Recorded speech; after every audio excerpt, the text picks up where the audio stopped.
Hey guys, day 2 now at the college residence I do work at. I'm now in the second building. So same setup as the first one.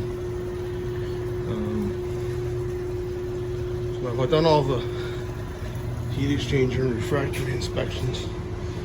Already got that done, got all of them. There's 4 boilers here, 2 heating, 2 domestic hot water.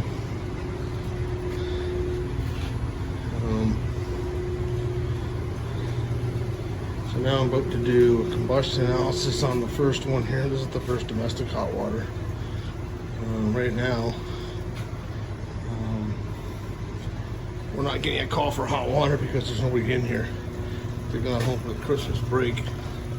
So this is an older one. The other one was 2001. This one's 1991. This is one of the original buildings. The other building they built 10 years later. But yeah. So what I'm going to do here now is I'm going to force operate this first boiler in order for me to do a combustion test. Now it's got the old Johnson controller G67. This is all still original stuff in here. Nobody's replaced anything here that I know of.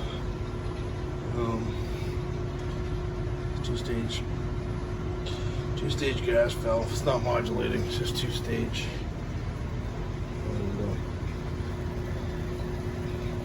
And, we'll get this fired up. I'm trying to do a combustion analysis on it here. So here, if you notice this here, this is a natural draft boiler. Okay.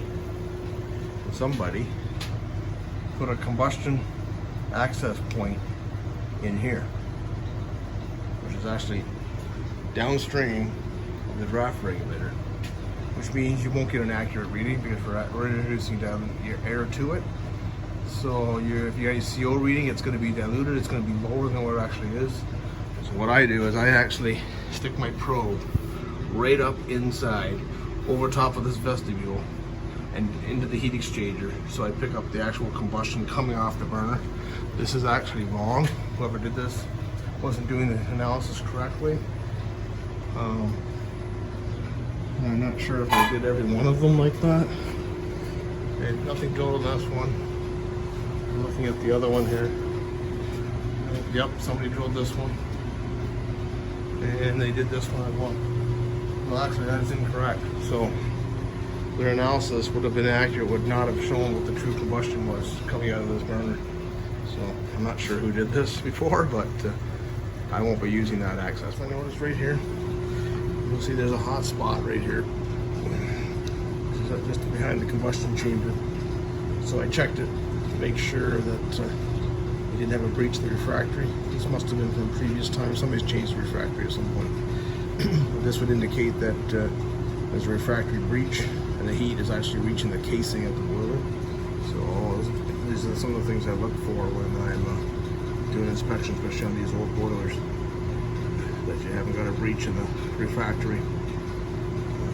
But yeah, it's lucky it's just an old spot that had breached previously, but right now the refractory is okay.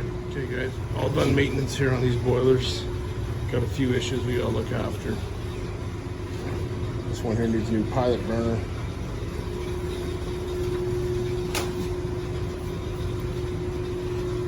This one here has got a pump seal leaking oil. I like the install on these ones better because they put the boilers face to face, so there's no problem getting the burners out of either one of these boilers. This is a much better install. The other one, they put them back to back. They put them opposite way, so that I'm pretty sure a couple of them, the boiler, have a time getting those burners out.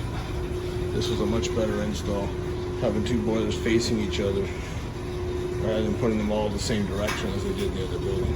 So, anyway, this one's done.